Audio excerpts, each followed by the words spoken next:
नमस्कार साथियों, मैं प्रभात वालिया आप सभी का हार्दिक स्वागत और अभिनंदन करता हूं। हमारी ये एमसीक्यूज की जो सीरीज हम लोगों ने स्टार्ट की है, रोजाना हम 7 बजे इस सेशन को प्रीमियर रखते हैं।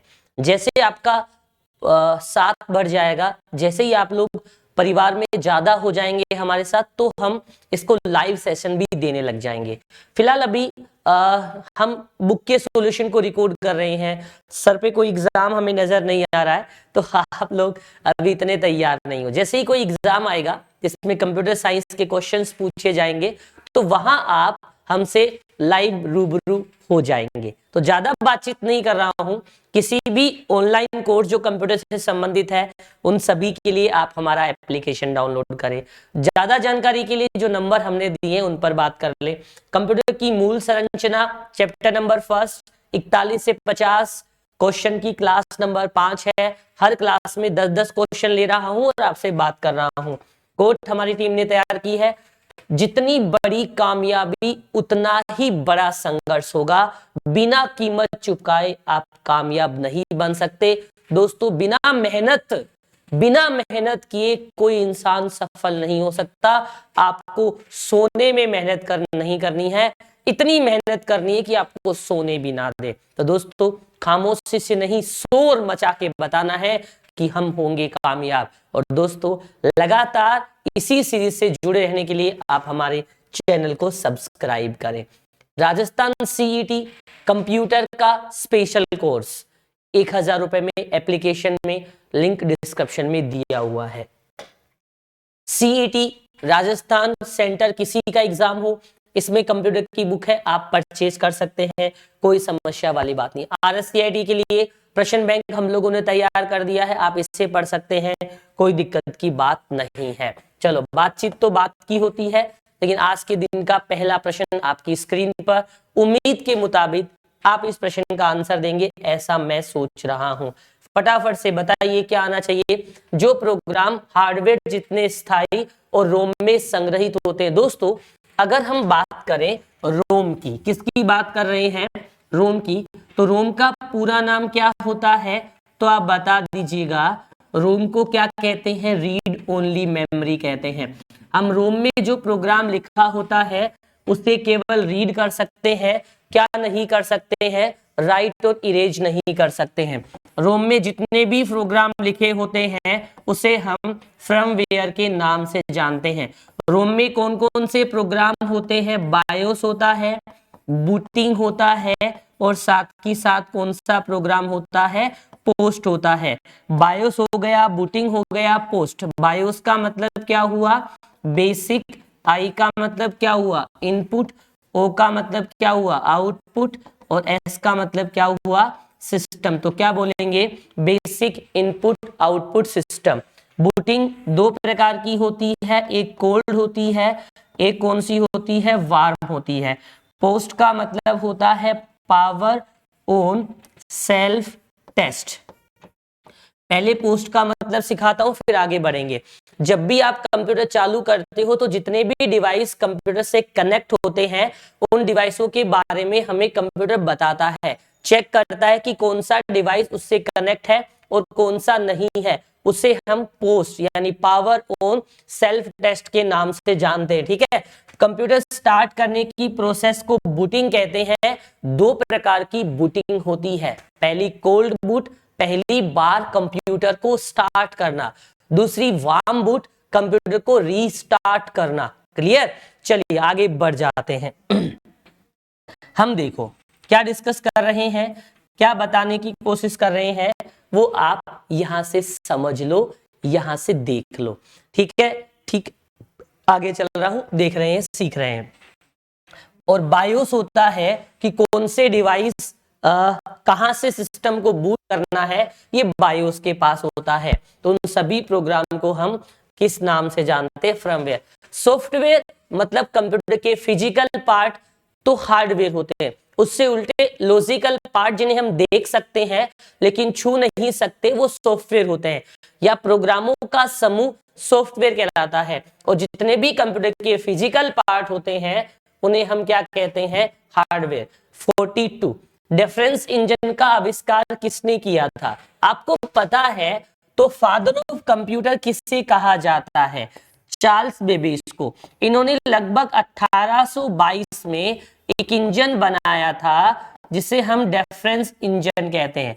लगभग बात है 1830 की। इन्होंने एक एनालिटिकल इंजन बनाया था। क्या बनाया था? एनालिटिकल इंजन बनाया था, जिसे हम क्या कहते हैं? आधुनिक कंप्यूटर का पूर्वज कहते हैं। इसी वजह से इन्हें आधुनिक कंप्यूटर का क्या कहा जाता है? जनक कहा जाता है। ठीक है, तो चार्ल्स बेबेज को फादर ऑफ कंप्यूटर क्यों कहते हैं, इसका कारण भी हमें आज पता चल गया है। ठीक है मेरी बात। चलिए आंसर क्या होगा क्वेश्चन का? चार्ल्स बेबेज हो जाएगा। आईसी का फुल फॉर्म क्या होता है?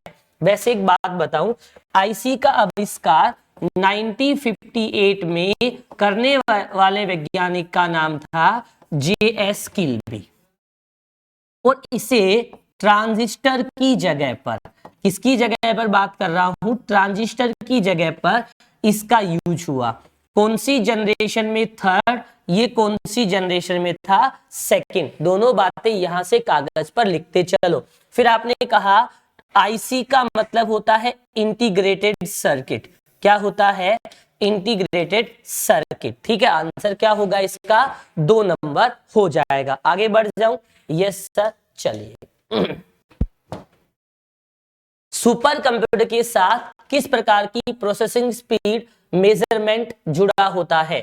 Type of processing speed measurement in associated with super computer. बताइएगा कौन सा स्पीड सुपर कंप्यूटर के लिए होता है?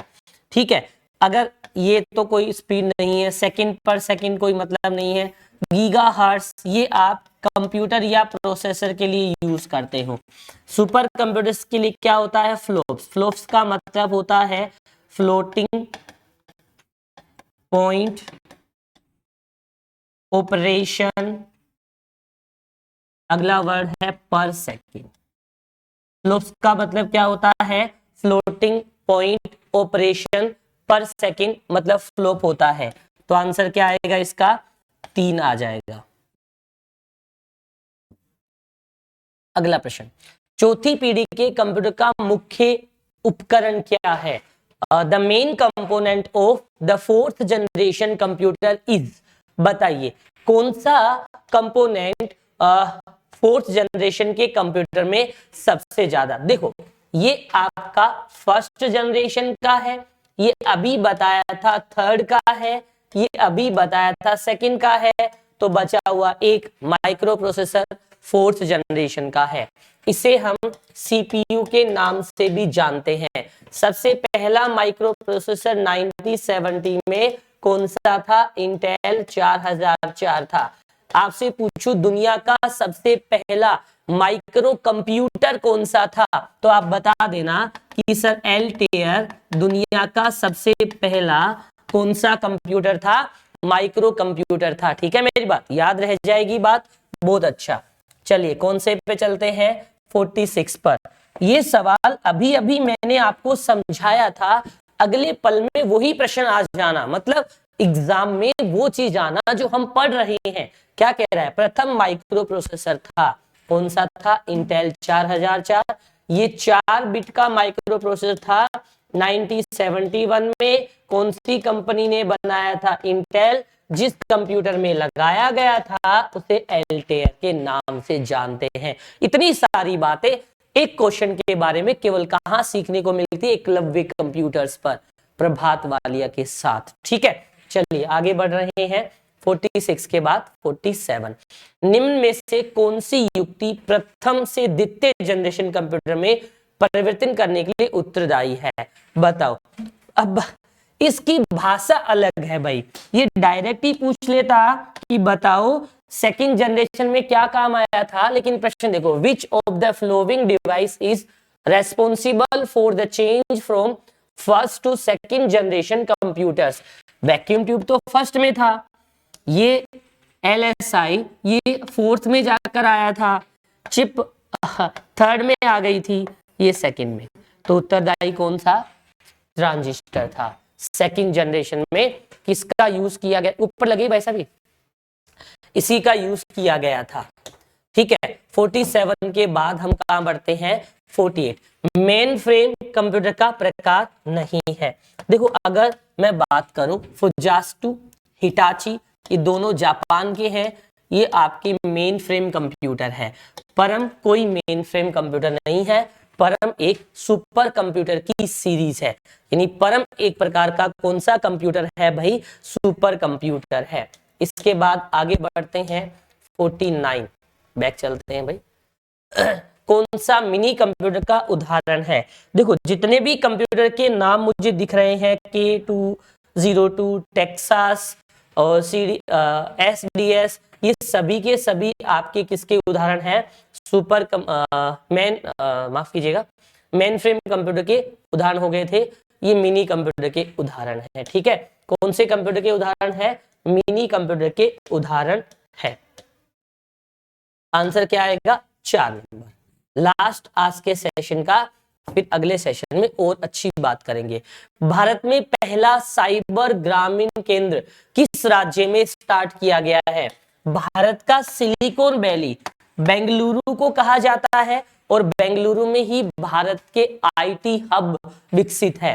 इसलिए सबसे पहले कौन से स्टेट में ग्रामीण केंद्र स्थापित किया गया है, तो आप कहेंगे सर कर्नाटका में किया गया है।